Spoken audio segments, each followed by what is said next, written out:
Hello everyone, मेरा नाम MD Asif Iqbal है और मैं आप सभी का अपने यूट्यूब चैनल पर स्वागत करता हूं। आज हम बात करेंगे आरआरबी ग्रुप डी की एक बहुत बड़ी वैकेंसी के बारे में। अगर आपको ये जानकारी फायदेमंद लगे तो इस चैनल को शेयर और सब्सक्राइब जरूर करें। तो चलिए वीडियो में आगे बढ़ते हैं। तो देखिए, इस पूरी जानकारी को हमने 5 आसान हिस्सों में बांट दिया है। सबसे पहले देखेंगे कि यह मौका आखिर कितना बड़ा है, फिर एलिजिबिलिटी क्या है, यानी कौन अप्लाई कर सकता है, उसके बाद एप्लीकेशन से जुड़ी सबसे ज़रूरी बातें, चौथा सिलेक्शन का पूरा प्रोसेस क्या होगा, और आखिर में एग्जाम का पैटर्न और फिजिकल टेस्ट कैसा होगा। चलिए शुरू करते हैं। तो आते हैं अपने पहले सेक्शन पर, एक बड़ा मौका।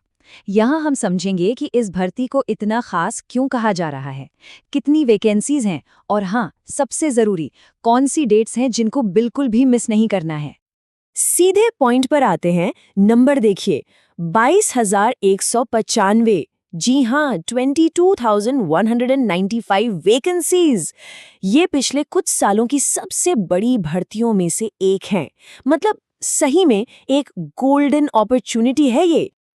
ओके, अब ये डेट्स अपने कैलेंडर में मार्क कर लीजिए। एप्लीकेशन शुरू हो रहे हैं 31 जनवरी 2026 से और लास्ट डेट है 2 मार्च। हाँ, फी पेमेंट के लिए 4 मार्च तक का टाइम है, लेकिन आखिरी दिन का इंतजार मत कीजिएगा। और एक बात, गलती करने से बचना, क्योंकि 5 से 7 मार्च के बीच जो करेक्शन विंडो खुलेगी ना, उसमें एक्स्ट्रा फीस लगेगी। अब बात करते हैं पैसे की, जो सबके लिए इम्पोर्टेंट है। देखिए, जॉब सिक्योरिटी तो है ही, साथ ही सैलरी भी कमाल की है।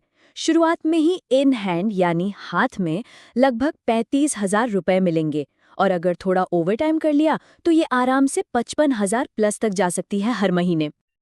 चलिए अब आगे बढ़ते हैं और देखते हैं सेक्शन नंबर 2, क्या आप योग्य हैं। यहाँ हम उन बेसिक चीज़ों पर फोकस करेंगे जिनके बिना अप्लाई ही नहीं कर सकते, यानी एजुकेशन और एज लिमिट। तो एलिजिबिलिटी के 2 मेन पिलर्स हैं। सिंपल है। पहला, एजुकेशन। या तो आप 10th पास होने चाहिए या फिर आपके पास ITI का सर्टिफिकेट हो, दोनों में से कोई एक। और दूसरा, एज। जनरल और EWS कैटेगरी के लिए 1 जनवरी 2026 को उम्र 18 से 33 साल के बीच होनी चाहिए। और हाँ, रिजर्व कैटेगरीज के लिए एज में छूट भी है। अगर आप OBC यानी नॉन क्रीमी लेयर से हैं तो आपको 3 साल की छूट मिलेगी, मतलब आप 36 साल तक अप्लाई कर सकते हैं। और अगर SC या ST कैटेगरी से हैं तो पूरे 5 साल की छूट है, यानी 38 साल तक मौका है। अब आते हैं सबसे क्रिटिकल सेक्शन पर, सेक्शन 3, आवेदन की जरूरी बातें। इसे बिल्कुल ध्यान से सुनिएगा, क्योंकि यहाँ हम उन छोटी छोटी गलतियों की बात करेंगे जो सीधा फॉर्म रिजेक्शन का कारण बनती हैं।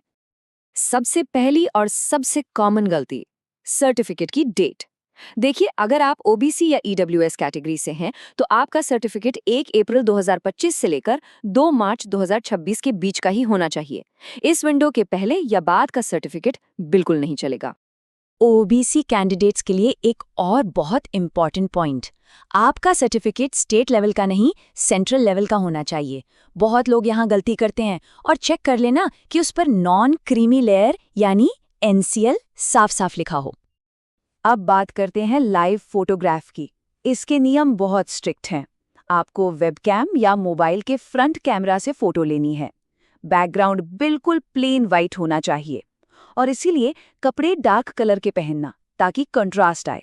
चेहरा एकदम सीधा साफ दिखना चाहिए, और याद रखें, ना कोई टोपी ना कोई चश्मा, नजर का भी नहीं। और ये रही सबसे कॉमन गलती, सिग्नेचर। इसे नोट कर लीजिए। सिग्नेचर हमेशा रनिंग हैंडराइटिंग में करना है, मतलब जैसे नॉर्मल लिखते हैं। ब्लॉक लेटर्स में यानी बड़े बड़े अक्षरों में साइन किया तो फॉर्म सीधा रिजेक्ट हो जाएगा। सिर्फ काली स्याही यानी ब्लैक इंक और सफेद बैकग्राउंड, बस। ओके, फॉर्म सही सही भर दिया, अब आगे क्या? चलिए देखते हैं सिलेक्शन का पूरा सफर। सेक्शन 4, चयन की प्रक्रिया। फॉर्म भरने से लेकर ज्वाइनिंग लेटर तक का पूरा रास्ता यहाँ समझेंगे। तो ये पूरा प्रोसेस 4 स्टेजेस में कंप्लीट होगा। स्टेज 1 है कंप्यूटर बेस्ड टेस्ट यानी CBT। इसको क्लियर करने के बाद स्टेज 2 फिजिकल एफिशिएंसी टेस्ट यानी PET। फिर स्टेज 3 डॉक्यूमेंट वेरिफिकेशन यानी DV। और आखिर में स्टेज 4 मेडिकल एग्जामिनेशन। चारों स्टेज पार और नौकरी पक्की।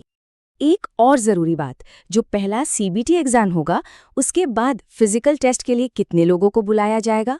तो जितनी वैकेंसीज हैं उसके ठीक 3 गुना, यानी लगभग 66,000 कैंडिडेट्स को पीईटी के लिए कॉल आएगी। कंपटीशन तगड़ा है। और अब आते हैं फाइनल सेक्शन पर, जो शायद सबसे इम्पॉर्टेंट है, एग्जाम एंड फिजिकल टेस्ट। यहाँ हम आखिर में देखेंगे कि एग्जाम में क्या आने वाला है और फिजिकल में क्या करना पड़ेगा। सही तैयारी के लिए ये जानना बहुत जरूरी है।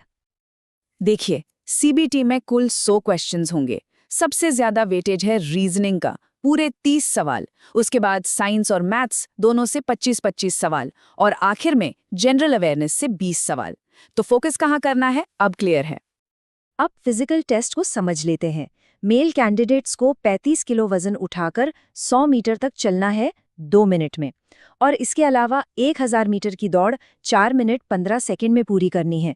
वहीं फीमेल कैंडिडेट्स के लिए वजन 20 किलो है 100 मीटर के लिए, और 1000 मीटर दौड़ के लिए टाइम है 5 मिनट 40 सेकंड। तैयारी के लिए एक pro tip, general awareness section में पुरानी हिस्ट्री और ज्योग्राफी रटने मत बैठ जाना। नोटिफिकेशन साफ कहता है कि focus science and tech, sports और कल्चर से जुड़े करंट अफेयर्स पर होगा। यही वो एरिया है जहां आप दूसरों से आगे निकल सकते हैं। तो आखिर में एक सवाल, सिग्नेचर, फोटो, सर्टिफिकेट, इन सब की इतनी सारे नियम देखकर क्या ऐसा नहीं लगता कि सबसे बड़ी चुनौती एग्जाम से पहले बस फॉर्म को सही से भर देना है? ये साबित करता है कि हर छोटी डिटेल कितनी जरूरी है। सुरक्षित रहिए और पढ़ाई करते रहिए। धन्यवाद।